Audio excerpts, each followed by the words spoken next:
At the meantime, and just want to address in Arabic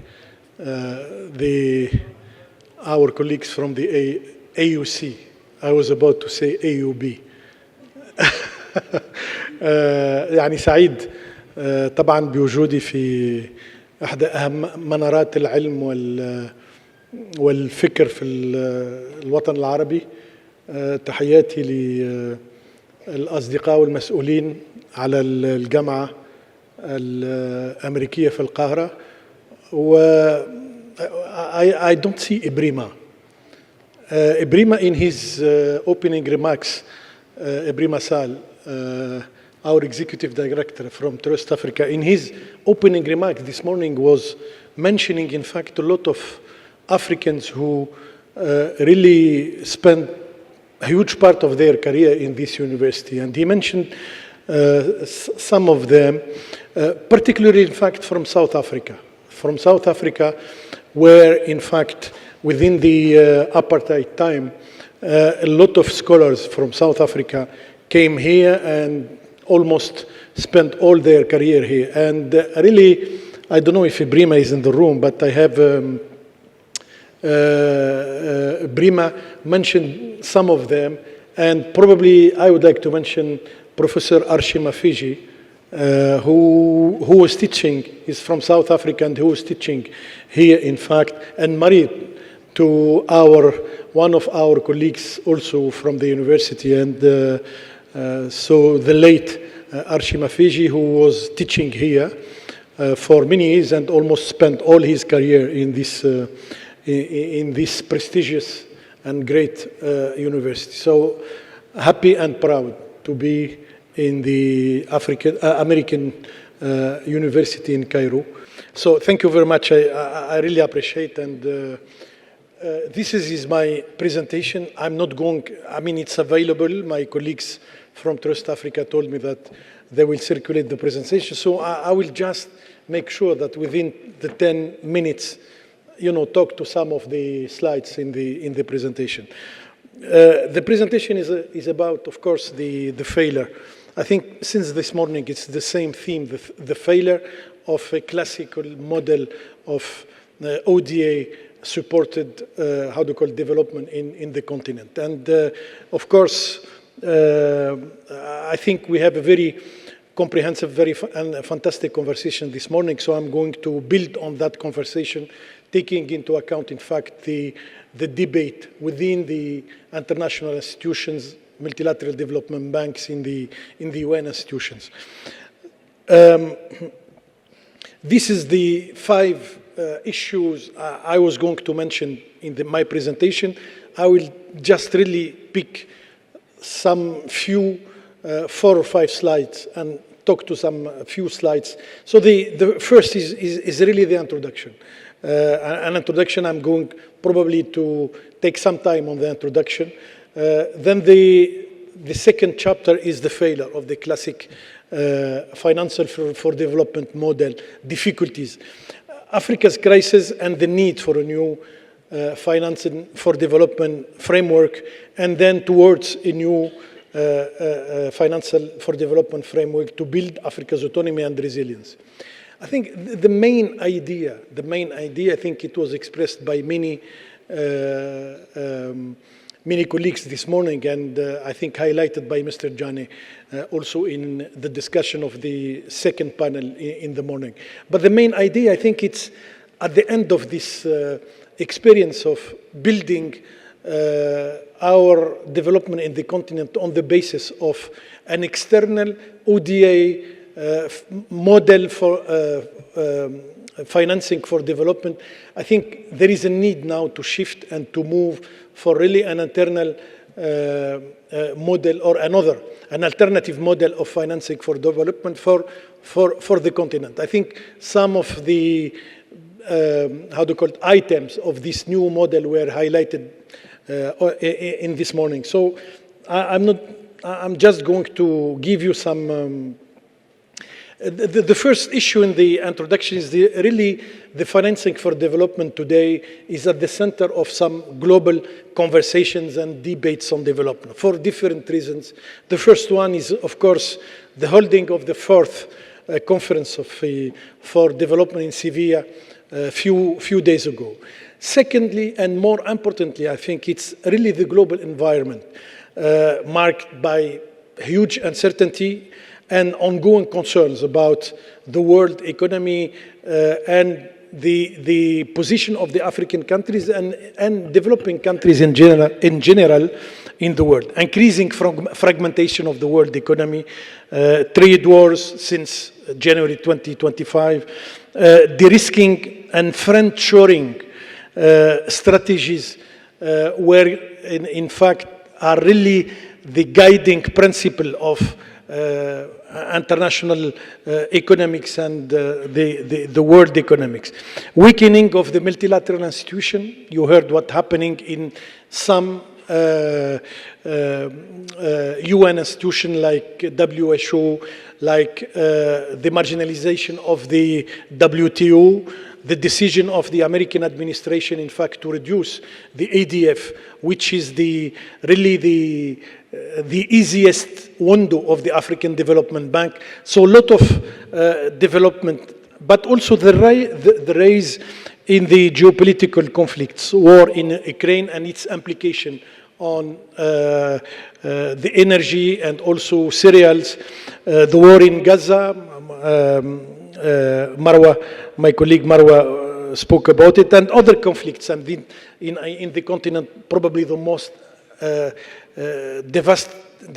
devastating conflict is what is happening in Sudan.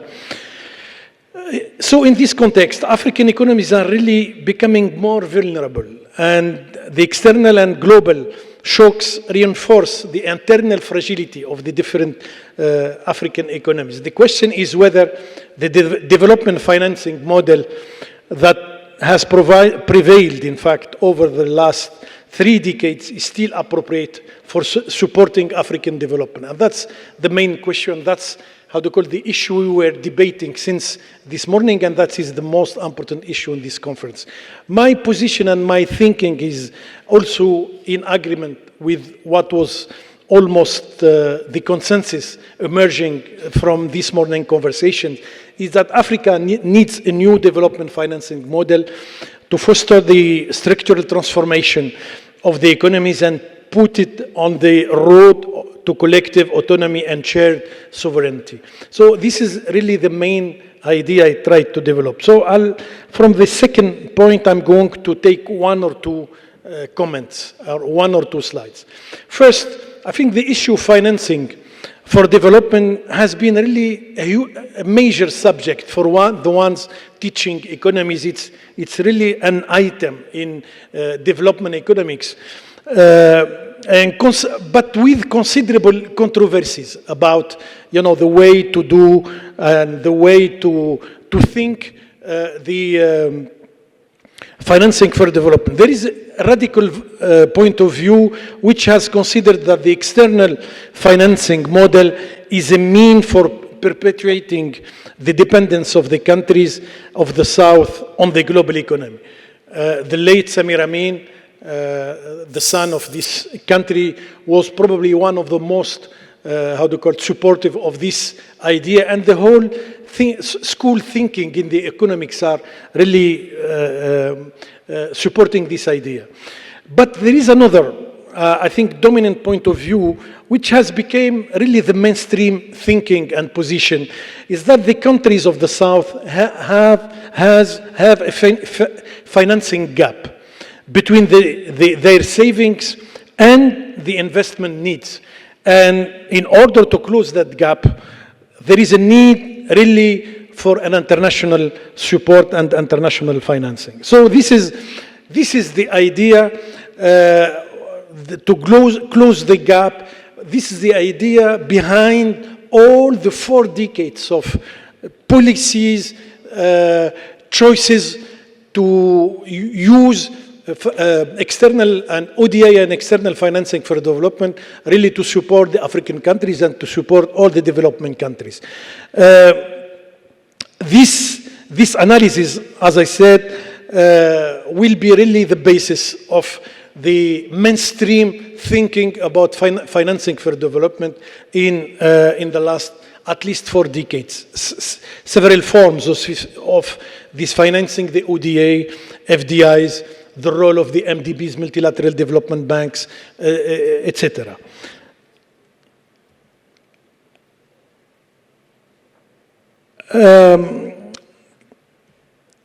So this main idea, in fact, was behind the organization of 4 main summits on ADA organized by the UN system. The first one is in Monterrey, 2002. The second one is 2008 in Doha. And the Addis Ababa, I think the one in Addis Ababa in 2015. And the last one is in Sevilla in 2025. The most important thing, I think, when analyzing the results and of these major summits and major commitment and consensus, in fact, they were not able to reduce, they were not able to increase the level of support to African countries. And the ODA, as it was explained this morning, in fact, was really reducing and was not able to give the support or the needed support for African countries. So this was really the general assessment of the failure, or behind the general assessment of the failure of the traditional ODA-based development financing model. This model has not helped, in fact, to bring about the structural transformation African countries needs and the countries from the south. It has also not helped to speed up the achievement of the SDGs. In the third chapter, I'm not going to mention it, but in the third chapter, I was giving some results about Africa's achievement, in fact, to reach the SDGs, and all African countries, since in fact the COVID-19 experienced huge delays in the different objective of the 17 SDGs objectives.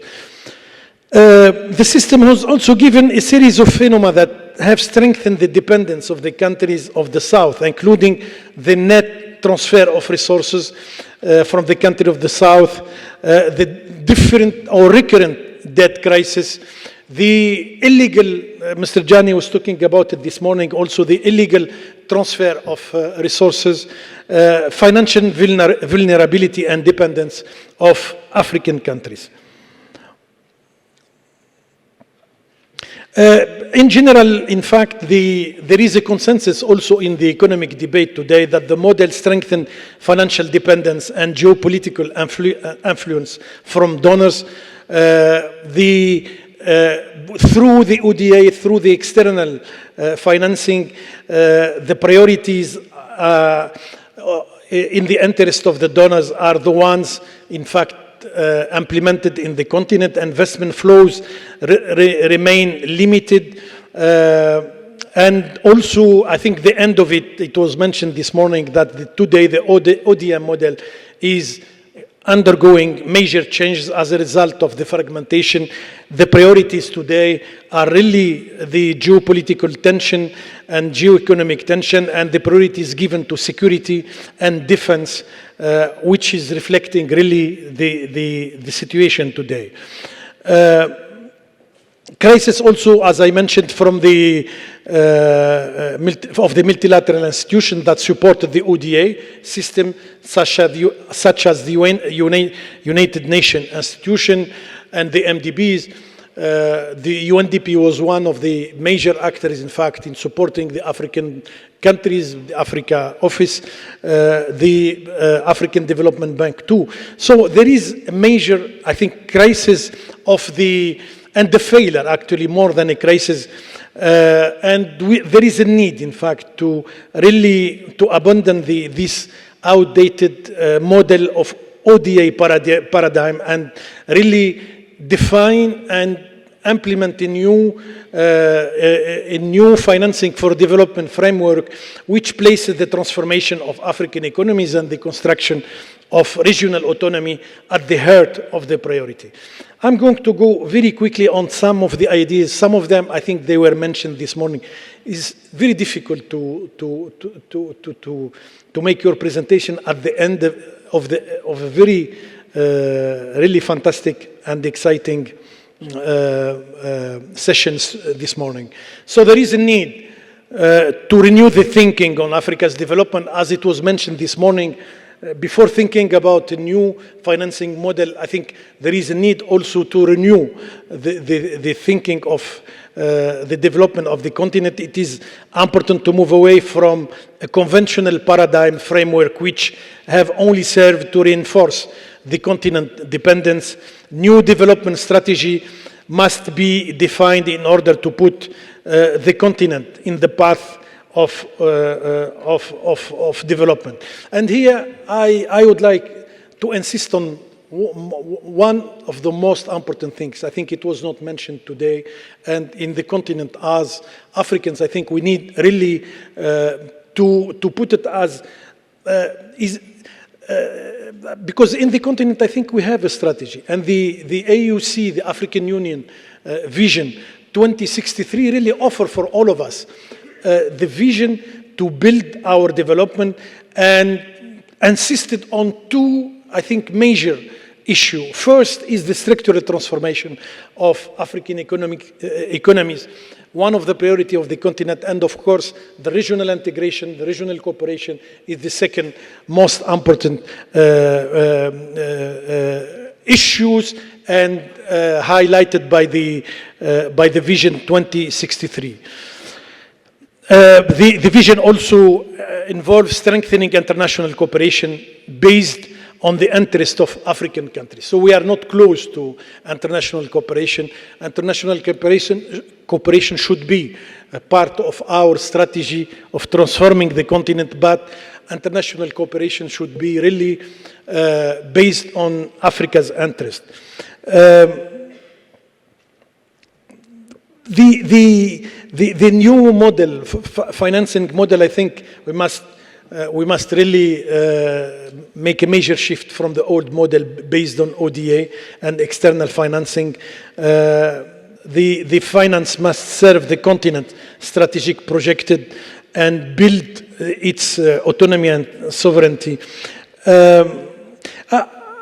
Some of the issues raised, probably I'm going to insist on the ones who were not raised this morning. And the most important thing is really the fiscal revenues. I think we discussed, and I think it was the different panels this morning informed us about the the external transfer of resources, the tax evasion from the continent. But one issue I wanted really to highlight, for me, it's the first priority concerning the effectiveness of African tax system in mobilizing resources.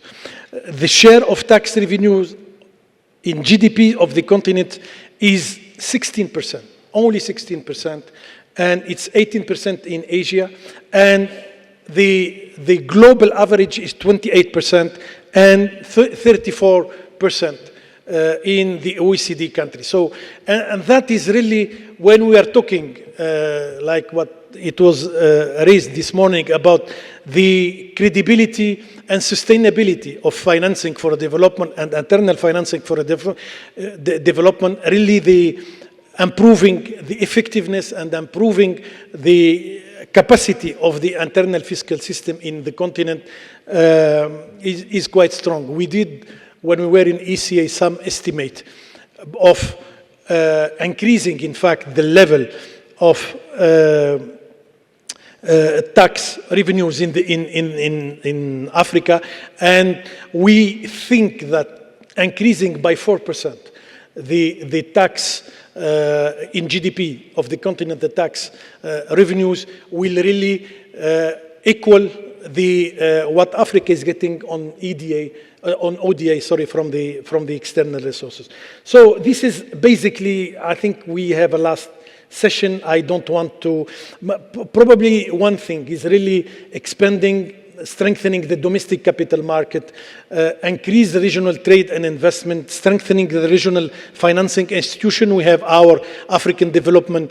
We were talking about the African Development Bank, but there is other sub-regional financing institution. We need also to increase them in the 5 major regions of the continent, and then expanding South-South financing, the BRICS financial institution, and reforming multilateral institutions to support African economies. So basically, thank you for your attention, but basically my main issue is really three main conclusions. First is really the end and the failure of the inherited or the old classical model of financing for development. And this is almost a major consensus around this issue, including within the mainstream economics, the guys who were against or who are supporting and build this model.